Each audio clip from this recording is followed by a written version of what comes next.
اللہ فرماتے ہیں والآخرۃ خیر و ابقا، آخرت تمہارے لیے بہتر بھی ہے اور ہمیشہ باقی رہنے والی بھی۔ قرآن مجید نے سورہ بقرہ کے اندر قریش مکہ کی اس عادت کا ذکر کیا ہے۔ فرمایا جب وہ حج کرتے تو ان کا طریقہ یہ تھا کہ وَمِنَ النَّاسِ مَن يَقُولُ رَبَّنَا آتِنَا فِي الدُّنْيَا، ان میں سے کچھ لوگ یہ کہا کرتے تھے کہ یا اللہ ہمیں دنیا عطا کر دے، ہمیں دنیا دے دے۔ رب فرماتا ہے وَمَا لَهُ فِي الْآخِرَةِ مِنْ خَلَاقٍ، ان لوگوں کا آخرت میں کوئی حصہ نہیں۔ مانگی بھی ہے تو صرف دنیا، حج کر کے بھی دنیا، اللہ کے گھر جا کے بھی دنیا، شیخ کا بیعت ہو کے بھی دنیا، دینی محفل سے مراد بھی یہ، دینی اجتماعات کر کے بھی، دینی مدارس قائم کر کے بھی، خانقاہ کا مسجد کا ماحول بنا کے بھی، اس سے بھی مطالبہ فقط دنیا کا۔ ان کفار کی اس عادت کو ذکر کر کے ہمیں سمجھایا گیا کہ جو فقط دنیا مانگتا ہے اس کا آخرت میں کوئی حصہ، اور فرمایا کچھ لوگ ایسے ہیں وَمِنْهُمْ مَنْ يَقُولُ رَبَّنَا آتِنَا فِي الدُّنْيَا حَسَنَةً، اچھا انہوں نے دنیا بھی مانگی تو صرف دنیا مانگی، حسنہ نہیں مانگی۔ اور یہاں فرمایا کچھ لوگ ایسے ہیں جو رب سے کہتے ہیں یا اللہ ہمیں دنیا میں بھی بھلائی عطا فرما، دنیا بھی دے تو حسنہ دینا، وہ دنیا دینا جو ہمارے دین کو تقویت دے، وہ دنیا دینا جو ہمارے اعمال حسنہ کو مضبوط کرے، دینی معاملات کو تقویت دے، دنیا بھی وہی عطا فرما۔ اور ساتھ کہتے ہیں وَفِي الْآخِرَةِ حَسَنَةً، یا اللہ ہمیں آخرت میں بھی بھلائی ہی عطا فرما، وَقِنَا عَذَابَ النَّارِ، اور ہمیں دوزخ کے عذاب سے بچا، اولئک لہم نصیب مما کسبوا، فرمایا ایسوں کو ان کی کمائی ہی ملے گی، جو انہوں نے کیا ہے وہ خوش نصیبی انہیں ضرور میسر آئے گی، چونکہ دنیا بھی مانگ رہے ہیں آخرت بھی مانگ رہے ہیں۔ ہمیشہ کوئی بھی کام کریں کسی قسم کا بھی، اس میں یہ دیکھیں کہ کیا اس میں میرے لیے کوئی ذخیرہ آخرت بنے گا، کیا یہ کام میری قبر میں، حشر میں، قیامت میں میرے لیے کوئی فائدہ مند ہوگا۔ میں بڑے درد سے عرض کرتا ہوں بعض لوگ دینی کام کرتے ہیں اور ان سے جب سوالات کیے جاتے ہیں تو وہ بعض اوقات تکلیف دہ معاملہ ہو جاتا ہے کہ اس دینی کام کے پیچھے بھی وہ والا خلوص نہیں جو ایک مسلمان کا رب رسول کے ساتھ ہونا چاہیے، اس دینی کام کے پیچھے بھی کچھ دنیاوی مقاصد موجود ہیں۔ تو اگر بڑی پگڑی اور بڑے جبے کے پیچھے بھی ایک دنیا دار چھپا ہوا ہو، لوگوں کو تو دھوکہ دیا جا سکتا ہے، رب رسول کو تو نہیں نہ دیا جا سکتا۔ وہاں تو دلوں کا خلوص ہی پہنچتا ہے، وہاں تو نیتوں کا حسن ہی پہنچتا ہے۔ تو اللہ تبارک و تعالیٰ سے جب بھی سوال کیا جائے دنیا اور آخرت کی بہتری کا سوال کیا جائے۔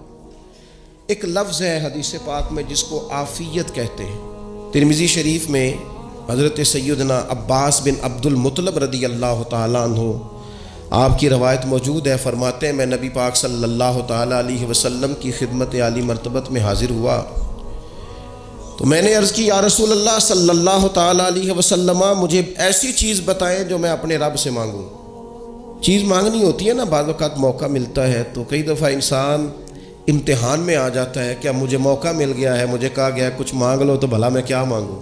حضرت عباس بن عبد المطلب رضی اللہ تعالیٰ عنہ نبی پاک علیہ السلام کے پیارے چچا جان ہیں، عرض گزار ہیں یا رسول اللہ صلی اللہ علیہ وسلم مجھے بتائیے میں اپنے رب سے مانگوں تو کیا مانگوں؟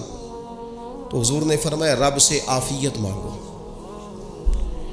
کہتے میں کچھ دن رکا، کچھ دنوں کے بعد پھر حاضر بارگاہ ہوا اور عرض کی یا رسول اللہ صلی اللہ تعالیٰ علیہ وسلم مجھے بتائیے میں اپنے مالک سے مانگوں تو کیا مانگوں؟ تو حضور نے پھر فرمایا اللہ سے مانگنا تو عافیت مانگنا۔ بزرگ فرماتے ہیں یہ عافیت کیا ہے؟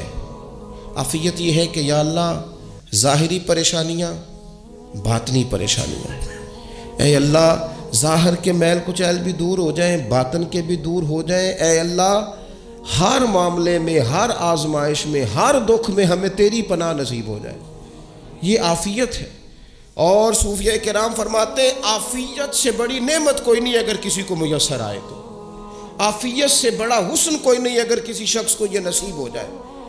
اور ایک اللہ والے نے تو ایک اور بڑا خوبصورت ترجمہ یہاں کیا ہے، وہ کہتے ہیں عافیت کا مطلب ہے دل کا قرار، عافیت کا مطلب ہے باطن کا سکون، عافیت کا مطلب ہے انسان کے مزاج کا حوصلہ، ٹھنڈک، بردباری۔ جس بندے کو عافیت نصیب ہو جاتی ہے گویا اللہ اسے سکون کی دولت عطا فرما دیتا ہے، تھوڑے پیسوں میں بھی سکون، بغیر شہرت کے بھی سکون، کوئی بات مان لے تب بھی سکون، کوئی دھتکار دے پھر بھی سکون، لوگوں کی گڈ بک میں ہو پھر بھی سکون، اور اگر لوگ سارے مخالفت میں آ جائیں تو چونکہ اللہ نے عافیت دی ہے پھر بھی سکون۔ اللہ تعالیٰ نے ان لوگوں کو قرار کی دولت، اللہ سے عافیت مانگی جائے، اس میں دنیا کی بھی بھلائی شامل ہے، آخرت کی بھی بھلائی شامل۔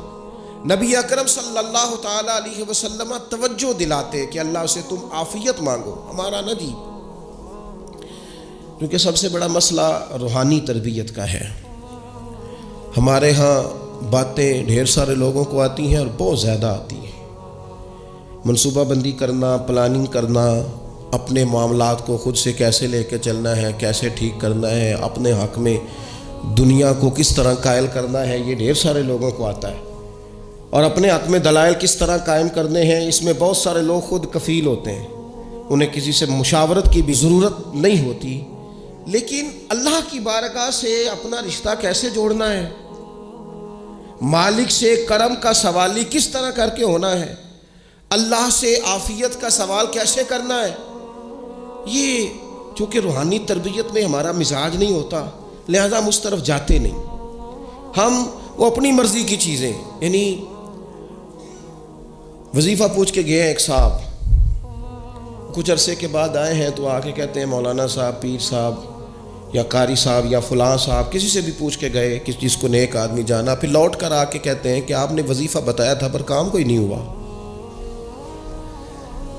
تو میں تو صاف کہتا ہوں اور کھلے دل سے کہتا ہوں کہ بھئی وظیفہ آپ کو بتایا تھا کہ اللہ کی رحمت متوجہ ہوگی، خدا کی رحمت کو آواز دینے کے لیے وظیفہ دیا تھا، کوئی بھی وظیفہ رب کو مجبور تو نہیں نہ کر سکتا معاذ۔ اور وظائف کس لیے پڑھے جاتے ہیں کہ جلدی سے معاملات ٹھیک ہو جائیں، میرے حق میں چیزیں بہتر ہو جائیں، تو اللہ کی رضا کے لیے پڑھے جاتے۔ تو وظائف کو، عبادات کو، نوافل کو، تلاوت کو، درود پاک کو تو رضا الہی کا ذریعہ بنانا چاہیے، لیکن ہم چونکہ ایک پورا الجھاؤ رکھتے ہیں اپنی دنیا داری کے معاملات سیدھے کرنے، ایک پورا خیر رکھتے ہیں، وہ لوگ ملتے رہتے ہیں مختلف بزرگوں کی نسبت کے تعلق سے، تو بعض جگہوں پہ بعض لوگ بڑے تیز ہوتے ہیں، یعنی ان سے آپ کی ملاقات ہوتی ہے تو بندے کو محسوس ہوتا ہے کہ یار اسے تو پہلے ہی ساری باتوں کا پتہ ہے، اور کئی دفعہ ان سے ملنے کے بعد احساس ہوتا ہے کہ یار اس سے تو تھوڑا سیکھ ہی لیتے تو بہتر تھا، یہ تو بات بڑی آگے نکل گئی۔ سارا پتہ ہوتا ہے، باشعور ہوتے ہیں، لیکن ڈر آتا ہے اللہ سے۔ اتنا باشعور آدمی، سمجھدار، پنچایت، پریا، لوگ، دین، دنیا سارا پتہ ہے، نماز کا ٹائم آ گیا تو وہ چھپتا پھرتا ہے، اس کی طبیعت پر بوجھ بن رہا ہے معاذ اللہ اللہ کے حضور حاضر ہونا، اسے خیر کا کام کرنا پڑ رہا ہے تو وہ ادھر ادھر نکلتا جا رہا ہے۔ تو سوال یہ ہے کہ پھر یہ شعور کا کیا مطلب رکھا ہوا ہے ہم نے؟ پھر اللہ سے دعا کرنے کی ضرورت نہیں۔ وہ حضرت عارف رومی رحمۃ اللہ تعالیٰ علیہ فرمایا کرتے تھے بعض لوگوں کو رب سارا کچھ دیتا ہے،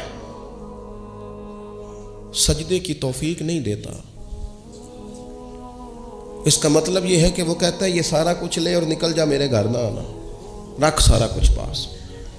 رب سے عافیت مانگی جائے، اس سے اس کا فضل مانگا جائے، اس سے اس کا کرم مانگا جائے۔ اللہ کے پیارے رسول صلی اللہ تعالیٰ علیہ وآلہ وسلم اس عافیت مانگنے پر زور دیتے، توجہ دیتے۔ میں آپ کو صحیح بتاتا ہوں،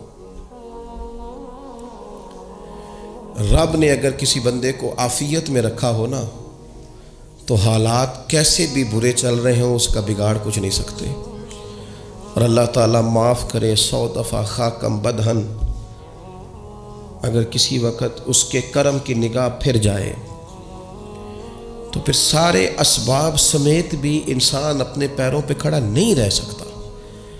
اس سے جب تک طلب کرم نہیں ہوتا، طلب عافیت نہیں ہوتی، اس کی بارگاہ سے جب تک بندہ مومن پورا رجوع نہیں کرتا، یہ عافیت اتنی اعلیٰ چیز ہے کہ کہ نبی پاک علیہ السلام نے فرمایا اذان اور اقامت کے درمیان جو وقت ہوتا ہے اس میں دعائیں رد نہیں ہوتی. دعا مانگا کرو گے تمہاری اللہ اپنے فضل سے قبول کر لے گا. عرض کی یا رسول اللہ کیا مانگے؟ تو فرمایا عافیت مانگو رب سے. حضرت انس بن مالک حدیث کے راوی ہے رضی اللہ تعالیٰ عنہ. یہاں بھی فرمایا یہ عین قبولیت کا ٹائم ہے, اب اللہ سے عافیت مانگ لو, اس کی پناہ. ہم دعاؤں میں بھی محدود ہو جاتے ہیں. رب دا طالب کوئی نہ ملیا, جو ملیا طالب زردہ ہو. دعاؤں میں بھی حد بندی. بعض اوقات بچے بھی تربیت کرتے ہیں نا. ایک مولانا ہے, ان کا خیال ہے کہ انہوں نے مجھ سے کچھ پڑھا ہے تو کبھی کبھی استاد جی کہہ دیتے ہیں. بہت پرانی بات ہے, انہوں نے مجھے فون کیا کہ اگر آپ کبھی تشریف لائیں, تو میں نے کہا پتر دعا مانگ اللہ کو چھوٹی جی گڈی دے وے. تو اس بچے نے میری بڑی تربیت کی, کہنے لگا استاد جی اللہ کو لو منگنی ہے تو وڈی ساری منگو. آپ نے محدود کیوں کیا کہ بھئی یہ چھوٹی سی اللہ گاڑی کیوں اللہ چھوٹی دے؟ رب دے تو بڑی دے, اور رحمت سے دے, اللہ سے مانگنی ہے نا جی. ہم تربیت نہیں لیتے. میں نے اس کا شکریہ ادا کیا. میں نے کہا بیٹے تو نے بڑی سونی بات کی, اللہ تجھے اس کا اجر عطا کرے, اللہ تجھے برکات عطا کرے. اگر آپ نے سیکھنا ہے تو پھر آپ سیکھ لیں گے, اور اگر نہیں سیکھنا تو پھر یہی کہنا ہے ساری عمر لانگی بندہ کو نہیں ملیا. چونکہ مزاج نہیں ہے نا سیکھنے کا, اس لیے پھر ملا ہی کوئی نہیں. پھر ساری زندگی کو میسر ہی نہیں آیا, کسی نے نصیحت ہی نہیں کی, کوئی آنکھوں کو بھایا ہی نہیں. خود ہی بڑے سیانے تھے, خود ہی بہت بڑے تھے, اپنا قد بھی بڑا اونچا تھا, سب ٹھگنے چھوٹے اور کمزور اور بوڑے نظر آئے. عزیز بھائی, جب عافیت, ایک بزرگ تھے ہر وقت اللہ سے عافیت مانگتے تھے, ہر وقت اللہ سے عافیت مانگتے تھے, ہر وقت عافیت مانگتے تھے. لوگوں نے پوچھا, لوگ ان کو صالح جانتے تھے, نیک سمجھتے تھے, کہ حضور آپ اور کوئی دعا مانگتے نہیں, عافیت ہی مانگتے ہیں. فرمانے لگے میں مانگا کرتا تھا شروع میں, بعد میں خیال آیا ہے اور بھی دعائیں مانگا کرتا تھا, یہ احساس بعد میں نصیب ہوا. فرماتے میں مزدوری کرتا تھا, مال برداری کرتا تھا, ایک جگہ پہ ڈیوٹی کر رہا تھا تو تھک گیا, اور وہ جو کام لینے والے لوگ تھے ان کا رویہ بھی بڑا ترس تھا, تکلیف ہوئی. تو میں نے اپنے مالک کی بارگاہ میں عرض کی, مالک اگر 2 روٹی بغیر مجھے مشقت کے مل جائے دن میں تو تیری بارگاہ تو بڑی کریم ہے. کہتے ہیں میں نے یہ دعا مانگ لی. ذرا میں تھوڑا آگے بڑھا تو 2 بندے آپس میں لڑ رہے تھے, میں ان کی صلح کرانے کے لیے, انہیں بچانے کے لیے آگے بڑھا, تو میں جس کو چھڑا رہا تھا دوسرے نے میرے اوپر ضرب لگا دی, میرا بھی سر پھٹ گیا. تھوڑی دیر کے بعد وہاں پولیس آ گئی, وہ تینوں کو لڑنے والا سمجھ کے اٹھا کے لے گئے, مجھے جیل ہو گئی. 2 روٹیاں بغیر مشقت کے روز ملنی شروع ہو گئی. دعا مانگی تھی نا کہ یا اللہ 2 روٹیاں مل جائے نا بغیر مشقت کے. کہتے ہیں وہ 2 روٹیاں روز ملتی, کوئی کام نہیں کرنا پڑتا, پر جیل ہو گئی. فرماتے ہیں میں بڑا پریشان تھا, روز روٹیاں پابندی سے آتی اور بہترین آتی, کھانا ملتا. پھر کچھ عرصے کے بعد میں نے سوچا کہ یار یہ دعا تو قبول ہو گئی نا تیری, اب تو اگر اس پر کوئی الگ بات کرے گا تو وہ تو غلط کرے گا.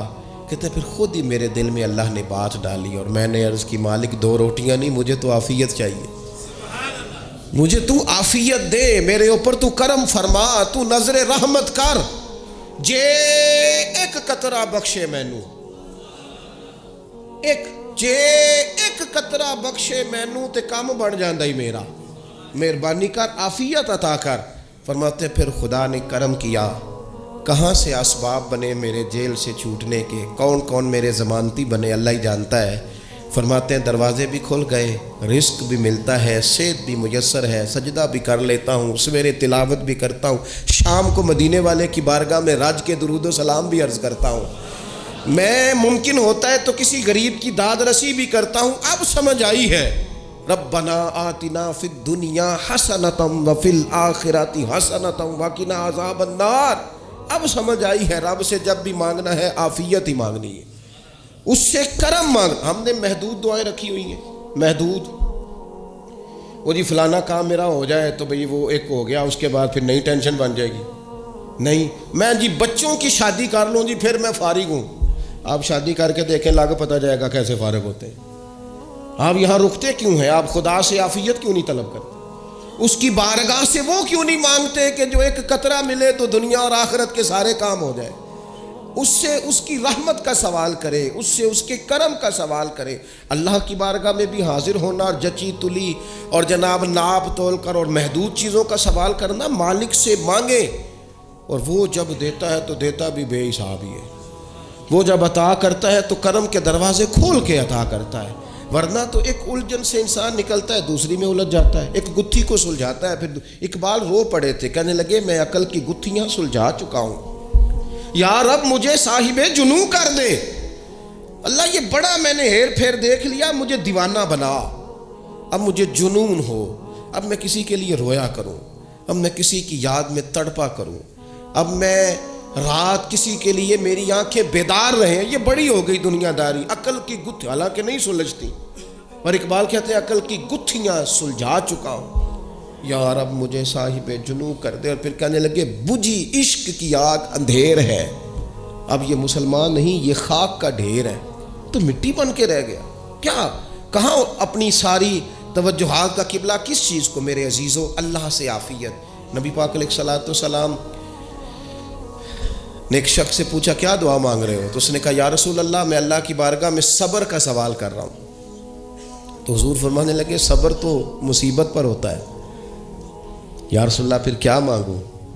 آپ ان جملوں اور لفظوں کی گہرائی کو سمجھیں، صبر کے لیے تو پہلے مصیبت آئے گی پھر صبر آئے گا، تو یا رسول اللہ کیا مانگوں؟ فرمایا تو رب سے عافیت مانگ۔ مانا کیا ہے؟ مصیبت آئے کیوں؟ اللہ تجھے اپنی حفاظت کے حصار میں لے لے، وہ وقت ہی کیوں آئے کہ جب تیری طبیعت الجھ جائے، جب تو پریشان ہو جائے، جب تو تو اللہ سے عافیت مانگنا، جب تو عافیت مانگے گا تو اگر کبھی مشکل آئے گی بھی نا تو خدا پھر اپنے فضل سے مشکل سے نکلنے میں رستہ بھی بڑی جلدی عطا فرمائے گا اور تیرے اوپر فضل فرمائے گا۔ اگر عافیت، یہ جو ہم نبی پاک کی امت ہے نا، تو یہ ہمارے گرد اللہ کے فضل اور اس کی رحمت کا حصار ہے، یہ حصار ہے ہمارے گرد۔ وہ درویش نے کہا تھا نا کہ کروں شکر کتنا اور کروں فخر کتنا کہ تیرے کرم نے مجھے فائز المرام کیا، دیکھو بنا کے سید عالم کا امتی مجھ کو گناہ سے پہلے ہی بخشش کا انتظام کیا۔